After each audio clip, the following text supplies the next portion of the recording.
Hello guys, so the here, I'll be having a wonderful day. If not, sit back, relax and enjoy the video. Now today people, I am here with a spin-off video, a top 5 video on 5 different characters we need brought into the game that us duelists, pro and amateur alike, enjoy using our decks and think that we're gangster until somebody walks in with a meta deck and serves us some well-deserved humble pie. Yu-Gi-Oh! Duel Links. Now before we get into the video, quick disclaimer, Yu-Gi-Oh! Zexal is the only Yu-Gi-Oh! Anime I haven't watched. Just know I am also a very casual Yu-Gi-Oh! Player, so before you get your lame on and try to big brain me and sweat in the comments, just know it's not that serious. It's just an opinion-based video and a children's card game. But if you do end up enjoying the video, then be sure to mirror force that like button and subscribe to join the Fizzy family. Now let's peel it back layer by layer and discuss which characters I would like to see come to the game.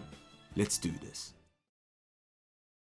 Now starting the list off at number 5 is the man himself, Kite Tenjo, or Kite Tenjo if you're more familiar with the sub than the dub. I'm excited to see him in the game. He is confirmed to be coming to Duel Links. However, at the time of this recording and potentially when this video goes up, he's not in the game at the moment. So I am very excited to see him come to Zexal World. I said this a few times already in videos on the channel. I've said this to friends. When he comes to Zexal World, I am going to do my best to unlock him as soon as possible and main him. Honestly, I really want to use his deck. I've never used it before. I've only had it used against me, being the Kite Tenjo roaming event in Duel Links, and it looks quite fun to use, and I'm looking forward to see his Galaxy Eyes Photon Dragon come to the game and potentially some more monsters. I'll be honest, look, like I said, I haven't watched his Zexal. I don't know his whole deck and all his monsters, but I have seen him in Arc 5. It would be cool if Galaxy Eyes Cypher Dragon, I think it's called, comes to the game. I also want to see how his deck competes in ranked and how people will use it in ranked, and also what his skills will be, because I don't think he used any skills in his roaming event. I'm not too sure. I don't think he did. Correct me if I'm wrong in the comments, but I am looking forward to see what his skills are and how you can use it with his deck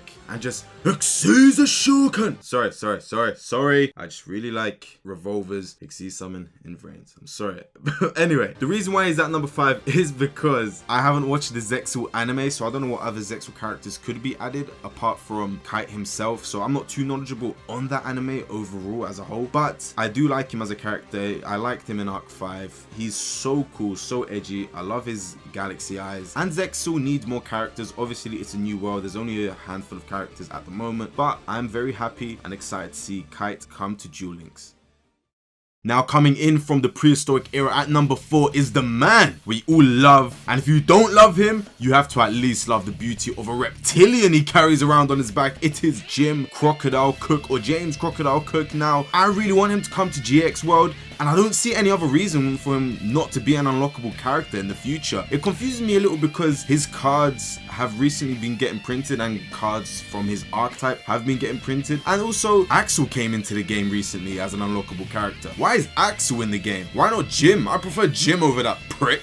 Well, why isn't Jim in the game? Like, I'm sorry if you disagree, but Jim was such a cooler character than Axel in the anime. And if you disagree and want to be like, oh no, Axel, pound some sand. I don't care. Jim is such a great character. I really want him in GX World, and I think in terms of the main character roster in season 3, I think he's the only one that isn't in the game, because Jesse's in the game and Axel just recently got put into the game, and there's Jaden Ubel, you got Ubel as well. I know Professor Cobra or Professor Viper was also in the beginning of season 3, but he was lame. No one cares about him. Adrian, I'm not really feeling him, I'll be honest with you. Nah. But Jim and his fossils need to be in Duel Links, and I think we can all mutually agree on having him as the next unlockable character in GX World. Now coming in at number 3 from the future is a Poria / Iliasta. I know this is kind of cheating considering it's multiple characters, but spoilers, I'm going to give you 3 seconds before I get to my point, okay? 1, 2, 3. The 3 emperors of Iliasta are Poria's embodiments of despair. They're all one and the same. They are one character. And if we get 4 characters or all 4 of them, I'd be satisfied with that. More characters to unlock, I guess, more characters to rank up and use and utilize. However, if we just got a Poria, I would be so happy, so happy. He's my favorite Yu-Gi-Oh character, hence why he's also on this list. But it would be so cool to see a Poria in the game and a new season 2 character as well, because at the moment in 5Ds, it's looking quite stale in terms of characters. It's just season 1 characters, bro. I want to see some season 2 characters, something to freshen up 5D's world for me, and I guess for all of you guys, all of you 5D's fans as well, because I'm a big fan of Yugioh 5Ds. That is my favorite Yugioh. And if we were to get just one of the 3 emperors, I would prefer to get Primo or Placido, mainly because his Mech Lord was the first Mech Lord we saw in season 2 in the anime, Mech Lord Emperor Waisul. So it would make sense for him to be in the game instead of the other 2 emperors. But the character that would make the most sense overall to be in 5D's world in Duel Links is a Poria, mainly because he's the final form of the 3 emperors of Iliasta. So it makes sense. And also he does control 3 Mech Lord emperors, including Astromechanical and Asterisk. So it would be nice to see him in the game, and also very interesting to see Mech Lords compete in the meta. The deck, realistically from my experience, depending on your hand, you can go ham from the beginning, or it can be very, very slow. However, this is Duel Links with 20 cards, so I feel like this deck would play a lot better on Duel Links than it would in an actual competitive duel with 40 to 60 cards. And the archetype got some support not too long ago in the legendary duelist Rage of Ra set, so it will be interesting to see how it competes in the meta, mainly because Mech Lords are counters to synchros. I guess you could call them synchro killers in a way, but Poria is one of my all-time favorite characters. He has an amazing character design as well, in my opinion, and it would be amazing to see him in Duel Links as well. Considering there are no season 2 characters, it would be great to see Poria come to the game. Now, snagging themselves a runners-up spot on the list is Antinomy. Now, I'll be honest, I am slightly annoyed that he isn't in the game, especially considering the fact that there was a roaming event on him back in July or August, I think it was. And I know characters that have roaming events on them don't always come to the game unlockable straight away. I know that. I am fully aware of that. But I feel like 5Ds is in desperate need of season 2 characters, as mentioned before on this list. Now, as a character, I loved him in the anime. He was a great character. However, I do wish he dueled more in the anime, as I love his Tech Genius deck. Honestly, it's probably my favorite archetype and deck to use overall in Yu-Gi-Oh! Like, honestly, I love the Tech Genius deck. I don't care if it's not the strongest or if it's whatever. Honestly, I love that. It's a solid archetype. I am big and huge fan of it, and I'm telling you right now, when Antinomy eventually comes to the game, if they do a whole box or structure deck for the Tech Genius archetype, I will splash as much money as possible to get those cards. I don't even care. Like, straight up, put my booty cheeks up against the screen and tell Konami's microtransactions to come on in. I don't even care, man. I'll fully pay to win. I pay to win.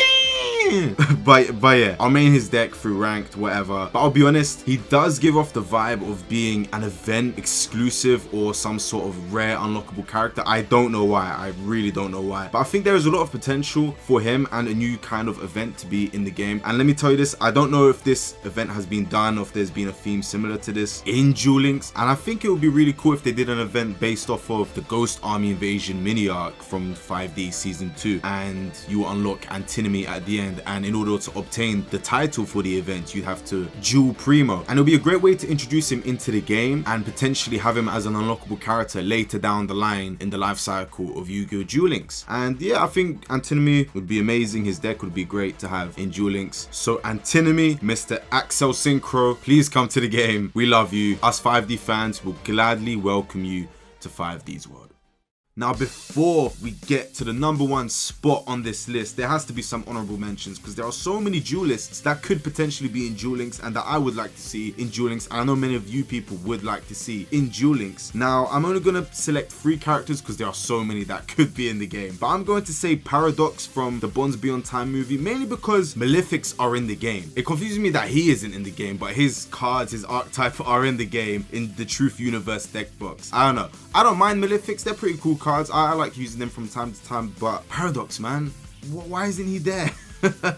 And next up, I would say Team Ragnarok, because similar to Paradox, there's a whole deck box based around their cards and their archetype, the Lord of the Asia and Nordic cards. Why are they not in the game? They need to be in the game. Both them and Paradox need to be in the game, or at least the characters individually in the team. And lastly, Atticus Rhodes, our Red Eyes user, our Red Eyes duelist. Come on, man. How can you not have Atticus Rhodes? He may be cringy, he can be a bit funny, I can't lie, but having him in the game can bring potential for new Red Eyes support, as Red Eyes is a pretty cool archetype. I mean, hey, I can never hate on a Red Eyes or Blue Eyes deck, honestly.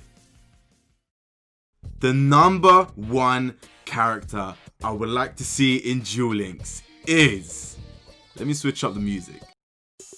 Duke Devlin, how is this guy not in the game? Someone please explain. Someone explain to me how this geezer, this playboy isn't in the game. I know Duel Monsters World has a lot of characters, but come on, man, come on. This guy is pretty much in the majority of the Duel Monsters anime. This is just disrespectful.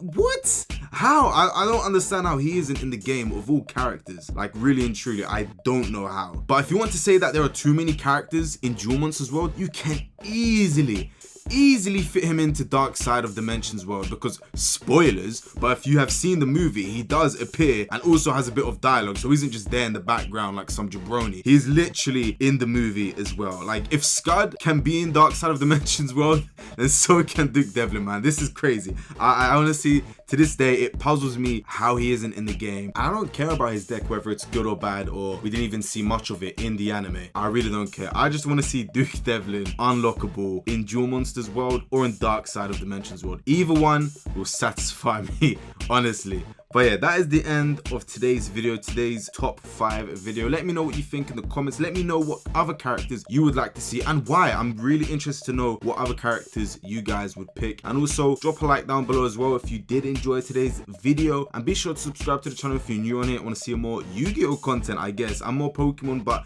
I do like to switch it up and throw a bit of Yu-Gi-Oh and stream some old school games like Crash Bandicoot and Spyro the Dragon. But yeah, I hope some of you guys can agree with some of the characters that I chose. I don't know if any of them may come across as controversial or people just disagree. Hey, look, again, it's all opinion based. I'm just a casual Yu-Gi-Oh player. I'm the most casual Yu-Gi-Oh player you'll see. Honestly, I love Yu-Gi-Oh. I'm passionate about Yu-Gi-Oh. That's about it, man, honestly. But yeah, once again, thank you guys ever so much for watching. I love you all. Stay safe, and I hope you all have a wonderful day.